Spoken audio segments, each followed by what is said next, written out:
nongeye kandi kubakira muri uyu mwanya ubwo dukomeza kwiga ijambo ry'Imana tugendera mu gice cy'Abaroma igice cya mbere, aho turimo turiga ku butumwa bwiza ndetse twashoboye kugira ngo dufate igitabo cyose kugira ngo tubashe kwiga umurongo ku wundi twiga ijambo ry'Imana. Uyu munsi rero turaza kureba umurongo wa 8 tugeze kwa 17. Paulo rero aracyarimo gusuhuza itorero, aracyarimo kubabwira uburyo abakumbuye n'uburyo yifuza kuzabana nabo no kubonana nabo.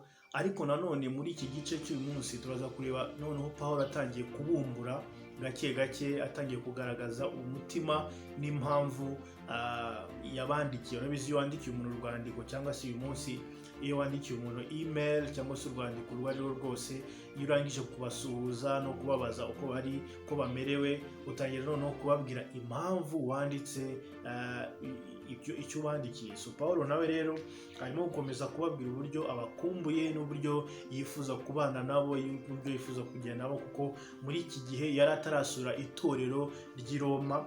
Ariko noneho ajya noneho kubabwira impamvu noneho abandikiye. Mu magambo uyu munsi tuza gusobanukirwa insanganyamatsiko y'igitabo cy'Abaroma.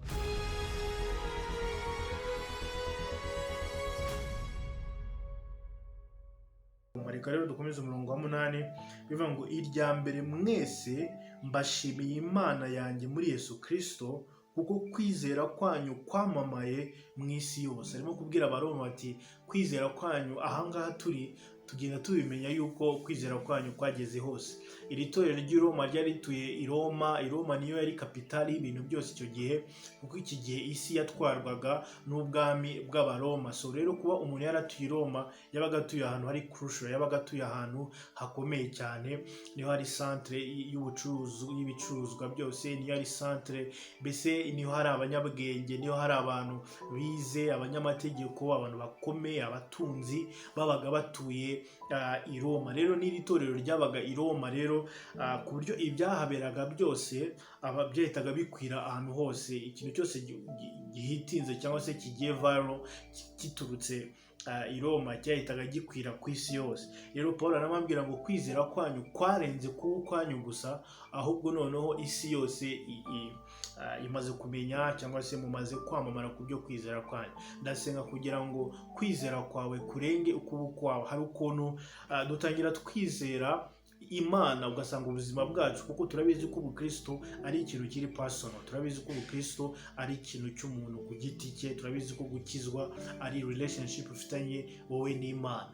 Ariko hari uburyo umwuka wera arenga muri wowe agafata umwanya ukomeye muri wowe, ku buryo ibyari ibyawe ubwawe bitangira no kugera ku bandi. Wari waba uri kumwe n'umuntu cyangwa se ugendana n'umuntu, abushuwa yuko uwo muntu ushobora kuba umufite ukwiinspiringa mu buzima bwe bwo gusenga, ugasanga ukunza ukunavuga, ukunda kuba ahantu ari, ukunda kuba kumwumva asenga, ukunda kumwumva yigisha.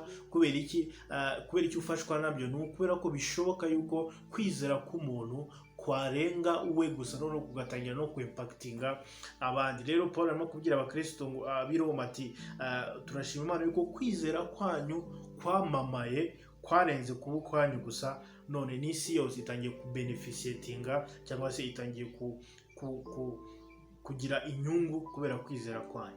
Umurongo wa 9 ukavuga ngo Imana nkorera mu mutima wanjye mvuga ubutumwa bwiza bw'umwana wayo, niyo ntanzeho umugabo yuko mbasabira uko urudaca uko nsenze. Ngo Imana nkorera mu mutima wanjye mvuga ubutumwa bwiza bw'umwana wayo. Muribuka ku murongo wa mbere twavuze ngo mu bintu bine twavuze bigize ubutumwa bwiza, twavuze yuko ubutumwa bwiza aho bukomoka cyangwa se the source of the gospel ni Imana. Aho Paulo yavuze ngo Paulo imbata ya Yesu Kristo wahamagaye kuba intumwa kandi watoranijwe ubutumwa bwiza bw'Imana. Uvuga ngo ubutumwa bwiza, kuba bwitwa ubutumwa bwiza bw'Imana, ntabwo ari ukubera ko ubutumwa bwiza budescribing Imana cyangwa se bwigisha Imana gusa, ahubwo aho buturuka, the source of the gospel ni Imana. Noneho hano Paulo aravuze ngo Imana nkorera mu mutima wanjye mvuga ubutumwa bwiza bw'umwana wayo. Ni gute rero twatandukanya aya magambo abiri, ubutumwa bwiza bw'Imana n'ubutumwa bwiza bw'umwana wayo? Nuko ubutumwa bwiza bw'Imana bisobanuye ko isoko cyangwa se nyiri ubutumwa ari Imana, ariko ahangaha bavuga ngo ubutumwa bwiza bw'umwana wawe, bivuze ko this gospel that came from God is the gospel that concerns Christ, is the gospel that concerns his son. Muri magambo, iri jambo rituruka ku Mana, iri jambo rifite isoko mu Mana, ni ijambo rivuga kuri Yesu Kristo. Muri magambo, ibi ntabwo ari ibintu byose byigishwa ariko byitwa ubutumwa bwiza, kuko ubutumwa bwiza bugomba kuba bushingiye kuri Yesu Kristo. Ibyo navuga uko byaba byiza gute, uko byaba bikuryoheye mu matwi, uko byaba bimeze kose, iyo atari ijambo rivuga kuri Yesu Kristo, ntabwo aba ari ubutumwa bwiza, kuko ubutumwa bwiza, the content of the gospel, ni Yesu Kristo. Rero Paulo aravuga ngo Imana nkorera mu mutima wanjye mvuga ubutumwa bwiza bw'umwana wayo, ngo niyo ntanze y'umugabo yuko mbasabira urudaca uko nsenze. Paulo arababwira ati ndabasengera, I want you to know that. Mushobora kuba mubizi kubera ko ndi apostle, kuko ndi intumwa, mushobora kuba mubitekereza, wenda you assume yuko mbasengera, but I want to tell it to you, ndashaka kubibabwira yuko mbasengera. Hano ku butumwa bwiza, of course ubutumwa bwiza bw'uyu mwana w'Imana ni nabwo bumusunikira kugira umutima wo gusengera abandi, nta kindi kintu cyagushiramo umutima n'umutwaro w'abantu atari ubutumwa bwiza. Buriya iyo utangiye kumenya ubutumwa bwiza, uba utangiye kumenya yuko, muribuka ikintu cya kane twavuze kigaragaza ubutumwa bwiza, nuko ubutumwa bwiza ari ubw'amahanga yose. Ni ukuvuga rero, iyo utangiye kumenya ubutumwa bwiza, utangira kugira umutwaro wo gusengera abantu no kwikorera imitwaro yuko abantu bagomba kumenya Imana bagakizwa. So aravuga ngo ubu butumwa bw'umwana w'Imana nibwo butuma basengera. Ariko kugira ngo dusobanure neza ubutumwa bwiza, kuko niyo intego yacu nuko tumenya ubutumwa bwiza. Mu isezerano rishya tubona ijambo ubutumwa bwiza rigenda rigaruka inshuro nyinshi, rigenda riza inshuro nyinshi. Reka rero mbabwire uburyo butatu ubutumwa bwiza buvugwa kugira ngo mumenye neza what is the gospel we are talking about here. Iyo urebye ibitabo byo muri bibiliya bibanza byo mu isezerano rishya, Matayo, Mariko, Luka, Yohana, ni ibitabo byitwa ko ari ibitabo by'ubutumwa bwiza, cyangwa se mu kindi kinyarwanda bavuga ngo ibitabo by'ivanjiri. So ubwo butumwa bwiza bwanditswe aho ngaho ntabwo ari bwo Paulo necessarily arimo aravuga ahangaha, kuko ibyo bitabo bivuga iki? Ibyo bitabo bidescribinga ubuzima bwa Yesu, bivuga uburyo yavutse, bivuga uburyo yabayeho, mbese ni ubuzima bwe, mbese ni amateka ya Yesu. Babyita ibitabo by'ubutumwa bwiza, ariko ahanini icyo biba bashaka kuvuga ni ubuzima bwa Yesu, history. Ushaka kumenya amateka, ku batizera ko Yesu yabayeho, ku bashaka gushidikanya ko Yesu kuko yabayeho, Imana yashizeho abantu bane babayeho mu bihe bitandukanye, cyangwa se barebye ango zitandukanye z'ubuzima bwa Yesu, ariko bagenda bahuza. So iyo amategeko aravuga ngo iyo abantu barenze babiri bahamije ikintu, icyo kintu kiba kibaye cy'ukuri. Rero abona ni abantu bane bahamije yuko Yesu yabayeho, kandi ko yakoze, kandi ko yapfuye akazuka. So icyo ni kimwe mu bintu byitwa ubutumwa bwiza. Ikindi, tureba ubuzima bwa Yesu igihe yari mu isi, arimo arigisha, yakundaga kuvuga ikintu kijyanye n'ubwami bw'Imana, avuga ngo ubwami bw'Imana buraje, ubwami bw'Imana bubaguye gitumo, ubwami bw'Imana bugereranywa n'iki n'iki. Yakomeza kwigisha ubutumwa bwiza kubera ko yaje mu isi aje kugira ngo acungure bwa mbere abayuda, atarura intama zari zarazimiye, kuko abayuda bahoze ari ubwoko bw'Imana ariko baza gutera Imana umugongo. Niyo mpamvu rero Yesu yaje kugira ngo abagarure.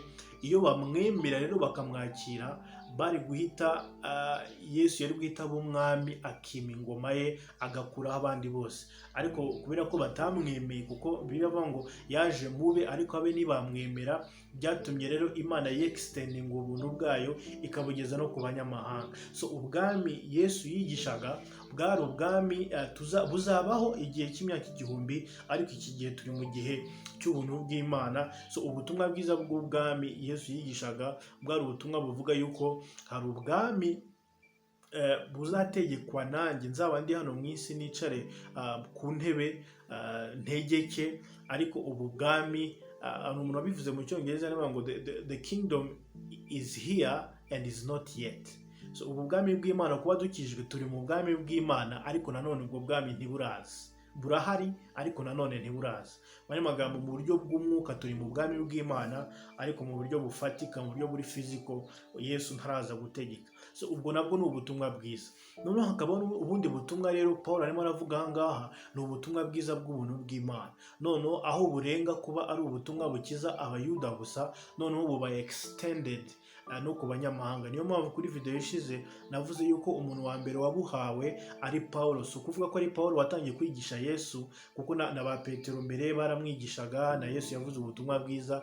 Ahubwo ubutumwa bwiza kugira ngo bugere ku banyamahanga nabo babe included mu gakiza, babe nk'ishami ryongeye guterwa ku giti cy'ubugingo, ubwo butumwa ni Yesu ni Paulo wabugeje no ku banyamahanga. No kuba uyu munsi tuvuga tukijijwe tuvuga Yesu, nuko ubwo butumwa bwatugeze. Rero ubwo butumwa rero Paulo yigisha kandi nabwo burimo burareninga uyu munsi, ari nabwo tuboneramo agakiza, ni ubutumwa bwiza bw'umwana w'Imana ari we Yesu Kristo. Rero arababwira ngo rero kubw'ubwo butumwa rero namenye, naje gusobanukirwa yuko ari ngombwa yuko ngomba kubasengera uko nsenze. Buriya ni byiza gusengerana, ni ibintu byiza cyane. Ngusaba unkurikiye muri uyu mwanya, niba hari umuntu Imana ishize ku mutima wawe, ujye umusengera. Kandi birenze kumusengera gusa, unabimubwira. Ushobora no kwandikira mu message ukamubwira ngo hey, narimo ngusengera, cyangwa se ndagusengera. Igihe cyose umuntu ambwiye ngo nsengera iki kintu, nsengera, ntawe njya mubwira ngo nzagusengera, ahubwo ako kanya iyo mbishoboye mpita musengera, cyangwa se n'igihe tumaze kuvugana ako kanya mpita musengera. Kandi you need to let people know ko ubasengera, ni ikintu cyiza cyane. Umurongo wa 10 ngo kugira ngo naho byamera bite, Imana yemere kungendesha amahoro ubu ikangeza iwanyu, kuko nifuza kubonana namwe kugira ngo mbahe impano y'umwuka ngo ibakomeze. Paul arimo arababwira uburyo yifuza kubana nabo, yifuza kuzaza kubasura, yifuza kubabona physically, kuko ntibihagije gusa kuba abasengera, kuba yumva ari kumwe nabo mu buryo bw'umwuka, ariko arifuza kubonana nabo, arifuza kuza aho bari. Hari ibintu byinshi byabuzaga Paul kujya kubasura. Kimwe muri ibyo byabaga ari ugutotezwa. Ahantu hose yanyuraga baramukubitaga, hari ahantu bamukubise yenda gupfa, hari ahantu bamuteye amabuye bamusiga aho ngaho bazi ko yapfuye, arongera arabyuka, hari aho bamufungishije iminyururu. Mbese yagiye ahura n'ibintu byinshi ntekereza ko bishobora kuba byaratumye atagera ku Baroma nk'uko yabyifuzaga. Ariko hano arababwira ngo ndifuza ko Imana yangendesha, ikanyobora, ikangeza aho muri. Impamvu rero nshaka kuza aho muri, ngo ni ukugira ngo mbahe impano y'umwuka ngo ibakomeze. Mu Cyongereza aravuga ngo so that I may impart in you the gift of the Spirit so that you may be established. Ngo ndashaka kubimpatinga impano y'umwuka kugira ngo mukomere. Well, abantu batandukanye bagenda bavuga iyi impartation y'umwuka mu buryo butandukanye. Abatekereza yuko ari impano z'umwuka nyine nka za zindi tubona mu Bakorinto, impano yo guhanura, impano yo kuvuga mu ndimi, impano yo gukora ibitangaza, impano yo kwizera, impano yo gusobanura, impano nyinshi.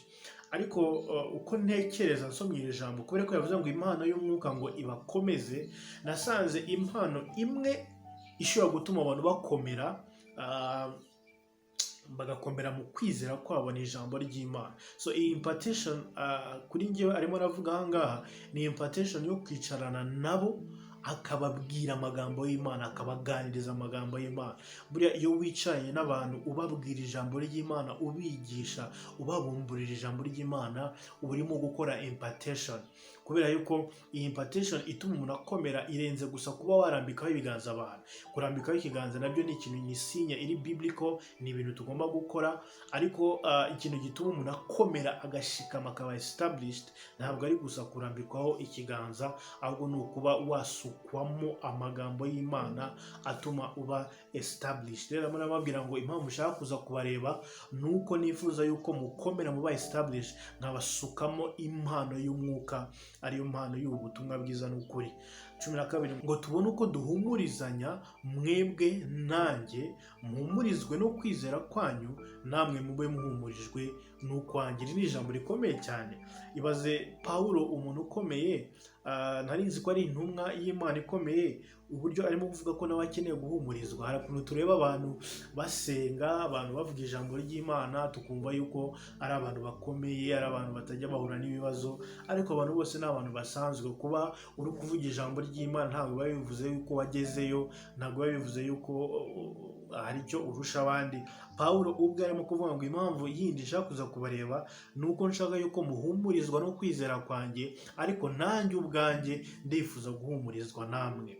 Rero iyo niyo fellowship. Fellowship ni igihe abantu bahuye bagahana imbaraga, bagahumurizanya, bagafashanya, umwe agahundi undi agahundi. Ntabwo pasiteri cyangwa se umwigisha ari umuntu uri aho ngaho ukomeye udakeneye ubufasha, nawe aba akeneye support ya babandi yita ko ari abakristo be. So nk'ukuntu rero uhamagara uwo muntu, umushumba wawe, pastor wawe, ukamubwira ngo nsengera, mfite iki kibazo, akagusengera, nawe ujye ucishamo uvuge ngo reka nanjye muhamagare musengere, reka nanjye muhamagare mubaze niba icyo ashaka, reka nanjye muhamagare numve niba namukomeza, kuko uko niko itorero rimeze. Na Pawulo nawe arimo kuvuga ngo nanjye ndifuza ko namwe mwampumuriza, ndifuza ko namwe I want you to minister to my heart, to minister to my soul. So rero icyo kintu tukimenye yuko ntawe urenze undi. Fellowship is about strengthening each other.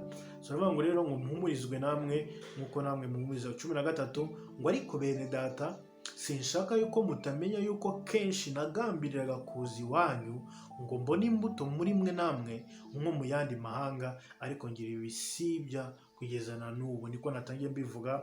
Paul aramasha kubabwira ntabwo nabirengagije, si uko nkunda andi matorero kurusha ayanyu, ahubwo narabigambiriye cyane, ariko sinabasha kubishobora kubera ko nagiye ngira ibisibya byinshi. Nababwiye kimwe mu bintu byamusibyaga habagamo no kuba yaratotezwaga, agafungwa, agakora ibintu bikomeye, agahura n'ibintu bikomeye bituma adashobora kugera i Roma, ariko arimo arababwira yuko yifuza kugerayo. Umurongo wa 14 biravuga ngo abagiriki n'abatari abagiriki, abanyabwenge n'abaswa mbafiteho umwenda. Abagiriki n'abatari abagiriki cyangwa se abanyamahanga, hano arimo kuvuga none n'abayuda. Abayuda bazi ko bafite Imana, bafite abantu babigisha, hari intumwa ziriyo zibigisha, ariko muri ngiye mfite ideni, mfite umwenda wo kubwira abagiriki n'abatari abagiriki, abanyabwenge n'abaswa, abantu bose, abanyamahanga b'ubwoko bwose mbafitiye umwenda. Uyu mwenda abafitiye ni iki? Well, hari ibintu bitandukanye bigaragaza umuntu ufite umwenda. Icyambere, warangujije amafaranga nkatinda kukwishyura, igihe cyose ntarakwishyura mba ngufitiye umwenda. Urwo ni urugero rwa mbere. Sinibaza yuko avuga yuko afitiye abagiriki umwenda kuko hari icyo bamugujije ntibamwishyura, ahubwo ni uburyo bwa kabiri. Iyo mpawe ikintu ngo nkigushyikirize ngatinda kukiguha, igihe cyose ntarakiguha mba ngufitiye umwenda. So Paul arimo aravuga ngo hari ikintu Imana yampaye, hari ubutumwa Imana yampaye, hari impano Imana yampaye ngo ugeze ku banyamahanga, igihe cyose ntarakibagezaho mbafitiye umwenda. Niyo mpamvu hano arimo kuvuga ngo mbafitiye umwenda cyangwa se mfite ideni ryo kubagezaho ubutumwa bwiza. Niyo mpamvu nshaka kuza iwanyu, niyo mpamvu nshaka kuza kubabwiriza, kuko ubu butumwa ntabwo bureba Abanyefeso gusa, Abanyakolosayi gusa, Abatesalonike cyangwa Abayuda n'abo banyamahanga bari aho ngaho bagira iki b'abanyabwenge bibaza ko badakeneye Imana, na ba bandi batazi niko n'Imana ibaho, nabo mbafitiye umwenda. Ndashaka kubabwira ko uyu mwenda cyangwa se iri deni ntabwo rirarangira, kuko Paul ntabwo yigeze agera muri Afurika, ntiyigeze agera mu Rwanda, ntiyigeze agera muri Congo, ntiyigeze agera muri Amerika, hari ibihugu byinshi yapfuye atagezeho. Ni ukuvuga ngo uyu mwenda uracyariho. Niyo mpamvu uyu munsi dukomeza kuvuga ubutumwa. Iyo tuvuga ubutumwa tuba dusohoza iri jambo, tuba twishyura umwenda, kuko ubu butumwa bwaratanzwe busigirwa Timoteyo, busigirwa abandi. Uko generation zagiye zivaho zihinduka, niko ubu butumwa bwagiye buba passed on kugeza n'uyu munsi. Natwe dufite ubu butumwa. Natwe rero dushobora kuvugira ijambo tuvuga ngo Abarundi tubafitiye umwenda, Abanyarwanda tubafitiye umwenda, Abakongomani tubafitiye umwenda wo kugira ngo nabo tubagezeho ubutumwa bwiza. Umurongo wa 15 ngo nicyo gituma ku bwanjye shaka kubabwira ubutumwa bwiza namwe abari i Roma. Mu yandi magambo, this is the reason, kubera uyu mwenda mfite, niyo mpamvu nshaka kugira ngo mbereke, mbemeze yuko ashaka kuza kuvuga ubutumwa i Roma. Igitangaje ni uko amaze kuvuga ngo ndashaka kuvuga ubutumwa bwiza i Roma, ahise akurikizaho ijambo rikomeye ngo erega ubutumwa bwiza ntibunkoza isoni, kuko ari imbaraga y'Imana ihesha uwizera wese gukizwa, uhereye ku muyuda ukageza ku mugiriki. Kubera iki azanye ibintu by'isoni? Kuki avuze i Roma agahita avuga ngo ntabwo binkoza isoni? Impamvu abivuze ni uko wenda hari ibintu byinshi biba i Roma bishobora gutuma umuntu ufite ubutumwa bwiza agira isoni zo kubuvuga. Nababwiye ko i Roma ari ahantu hari abanyabwenge benshi, hari abantu bateye imbere, ku buryo kubabwira ngo umuntu yaraje arabapfira ku musaraba ngo arazuka bumvaga ari ibintu by'ubuswa. Ni ibintu by'ubuswa. Iyo usomye mu Bakorinto nibwo ubona Pawulo yisobanura cyane, ashaka kwemeza abantu bibwira ko bafite ubwenge ko Imana yakoresheje ibintu bisa nk'aho ari ubuswa kugira ngo ikize abantu. Aravuga ngo ubutumwa bwiza ku barimbuka ngo ni ubupfu, ngo ariko kuri twebwe ngo ni imbaraga y'Imana. Mu magambo, i Roma hari abantu benshi bashoboraga gutuma ijambo ry'Imana risa nk'aho ari ubusa, risa nk'aho ntacyo rivuze, ku buryo ushobora kugira isoni zo kubivuga. Uyu munsi dushobora kurelatinga, uyu munsi iki gihe turimo hari ibintu byinshi bidutera isoni zo kuvuga ubutumwa bwiza. Hari ahantu ngera nkumva ntabona ibyo abantu baganira, ntabona ibintu abantu bari kuvuga, nkumva ibyo mfite bisa nkaho bidafite imbaraga, cyangwa se mbaye intimidated n'ibyo abantu barimo baravuga. Hari abantu benshi batinya kuvuga ubutumwa, ukababwira se kuki utavuga ubutumwa kuri platform zawe, kuki utandika ubutumwa bwiza kuri Twitter yawe, kuri WhatsApp yawe, kuri Facebook yawe. Ukavuga oya, urabyumva ntabwo nshaka kubangamira abantu, igihe cyose mvuze ubutumwa mba nkaho ndi weird, urumva tugomba kubaha abantu, reka tugomba kugira ubwenge. So hari ibisobanuro byinshi dutanga dushaka gusobanura impamvu tutavuga ubutumwa, kandi izo mpamvu dutanga zirasa nkaho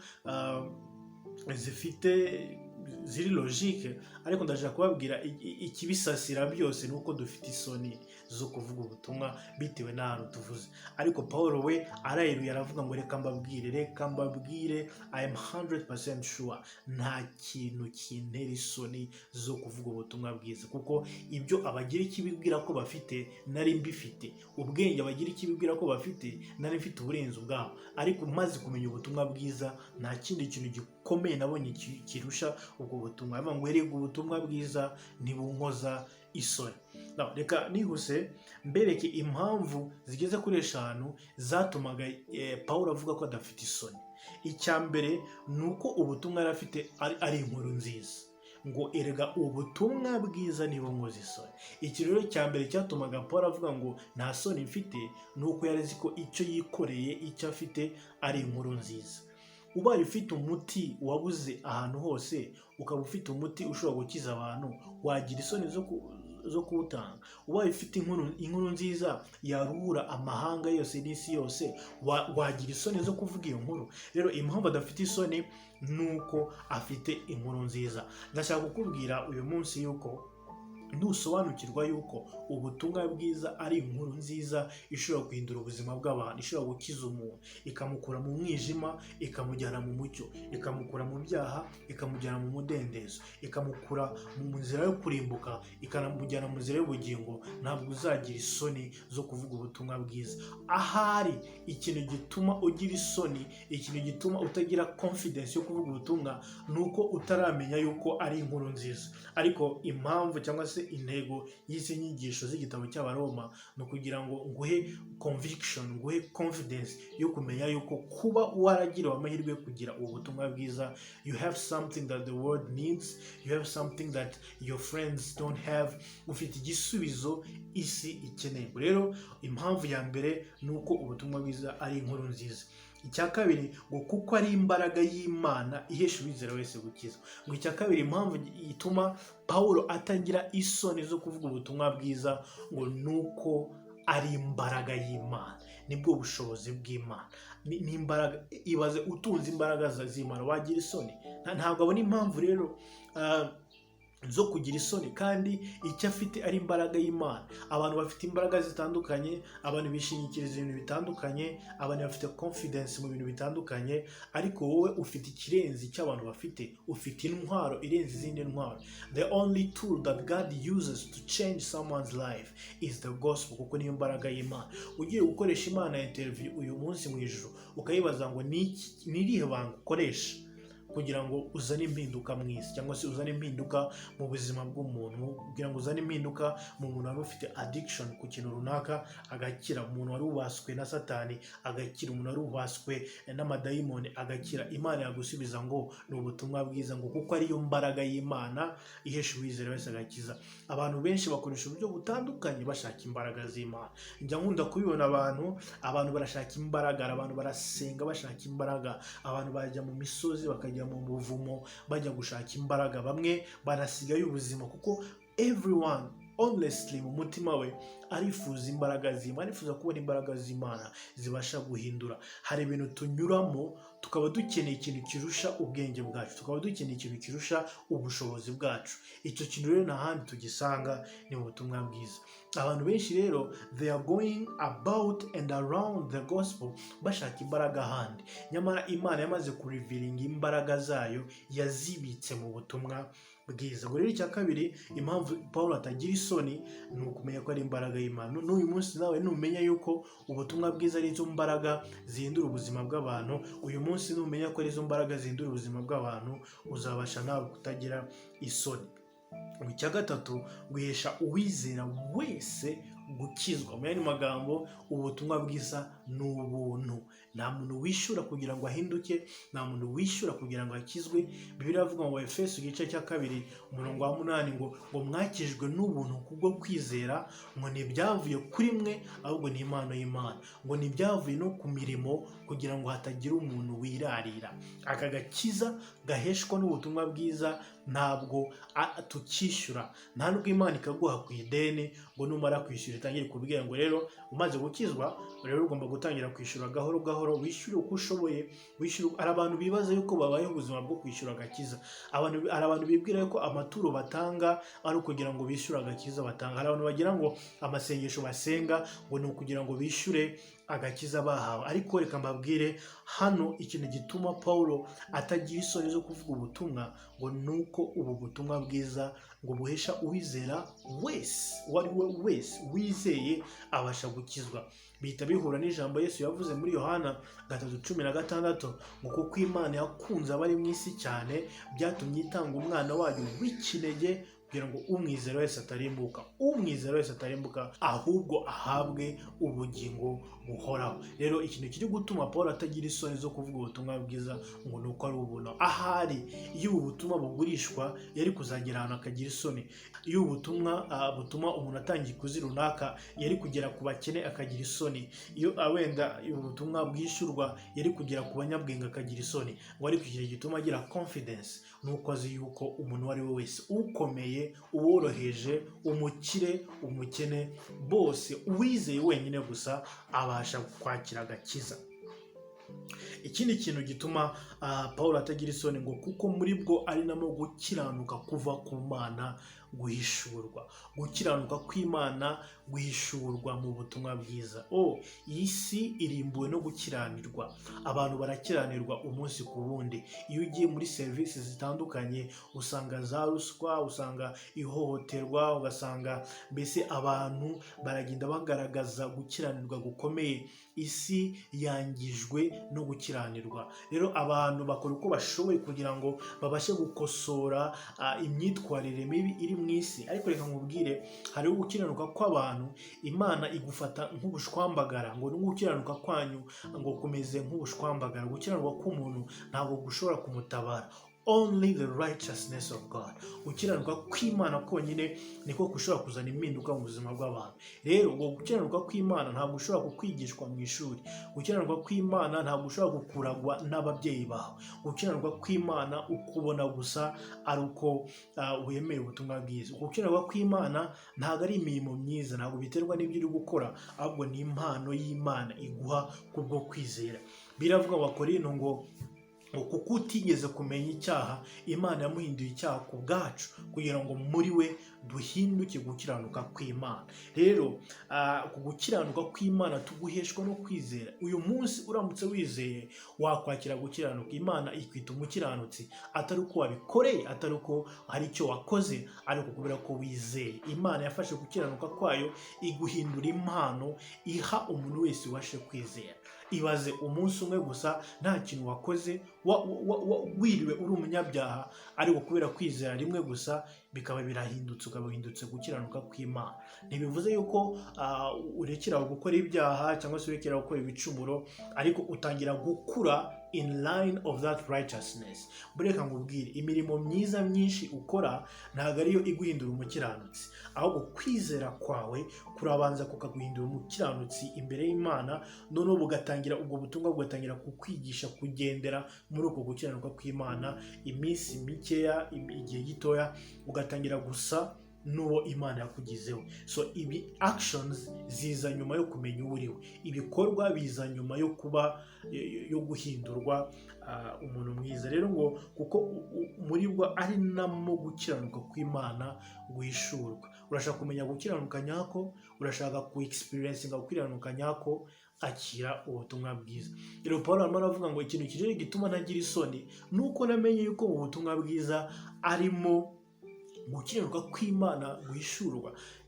Gukiranuka isi irimo iraririra, gukiranuka abantu bifuza barimo barashakisha mu bikorwa bitandukanye, muri policies zitandukanye, naje gusobanukirwa yuko uko gukiranuka tugusanga mu butumwa bwiza. Niyo bavuga ngo ntabwo rero binteye isoni kuba mfite urufunguzo rutuma abantu bakiranuka.